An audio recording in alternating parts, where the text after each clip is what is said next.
कुंडलिनी जड़ और चेतन को परस्पर बांधे रहने वाली सूत्र श्रृंखला है।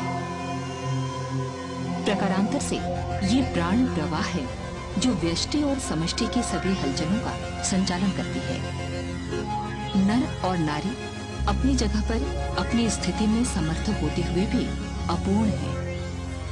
इन दोनों को समीप लाने और घनिष्ठ बनाने में एक अविज्ञात चुंबकीय शक्ति काम करती है। इसी कुंडलिनी की एक चिनगारी कह सकते हैं। प्रकृति और पुरुष को घनिष्ठ बनाकर उनसे सृष्टि संचार की विभिन्न हलचलों का सरंजाम खड़ा करा लेना इसी ब्रह्मांड व्यापी कुंडलिनी का काम है। व्यक्ति सत्ता में भी काया और चेतना की घनिष्ठता बनाए रखना, शरीर में लिप्सा, मन में ललक और अंतःकरण में भावनाएं उभारना इसी कुंडलिनी महाशक्ति का काम है। जीव की समस्त हलचलें आकांक्षा, विचारणा और सक्रियता के रूप में सामने आती हैं। इनका सृजन उत्पादन कुंडलिनी ही करती है। अन्यथा जड़ पंच तत्वों में पुलकन कहां, निर्लिप्त आत्मा में उद्विग्न आतुरता कैसी। शरीर शास्त्र की दृष्टि से कुंडलिनी का विश्लेषण प्राण, विद्युत एवं जीवनी शक्ति के रूप में किया जाता है।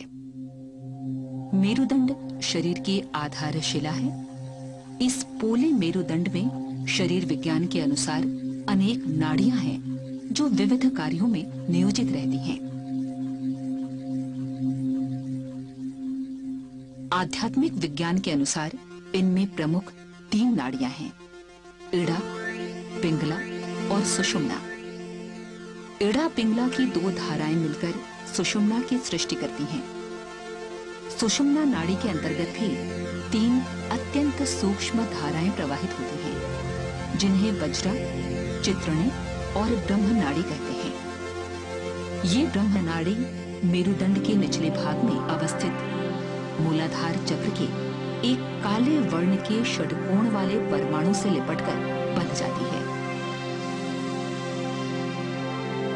षटकोण परमाणु को योगिक ग्रंथों में कूर्म कहा गया है। कूर्म में ब्रह्मनाड़ी के गुंथन को आध्यात्मिक भाषा में कुंडलिनी कहते हैं। मेरुदंड के आधार से लेकर मस्तिष्क तक ब्रह्मनाड़ी से प्राण प्रवाह के मध्य 6 चक्र स्थित हैं, जिन्हें क्रमशः मूलाधार, स्वाधिष्ठान, मणिपुर, अनाहत, विशुद्ध एवं आज्ञा चक्र के नाम से जाना जाता है। मस्तिष्क में प्रविष्ट होने पर ये नाड़ी हजारों रश्मियों में बिखर जाती है, जिन्हें सहस्रार की संख्या दी गई है। मूलाधार चक्र से प्राण का प्रवाह कुंडलिनी की सामान्य सुषुप्तावस्था में जीवन के लिए आवश्यक प्राण विद्युत प्रदान करता है। साधना द्वारा इसका ऊर्ध्वगमन होता है।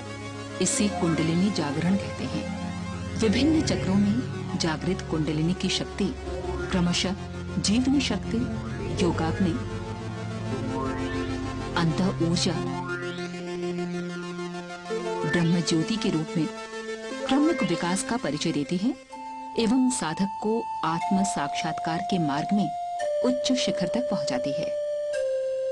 कुंडलिनी जागरण की कई साधनाएं हैं। सर्वाधिक प्रभावशाली रूप में विभिन्न योग मुद्राओं और प्राणायाम के साथ मूलाधार चक्र में गायत्री की देवता सविता अर्थात प्रातःकालीन उदीयमान सूर्य के तेज का ध्यान किया जा सकता है।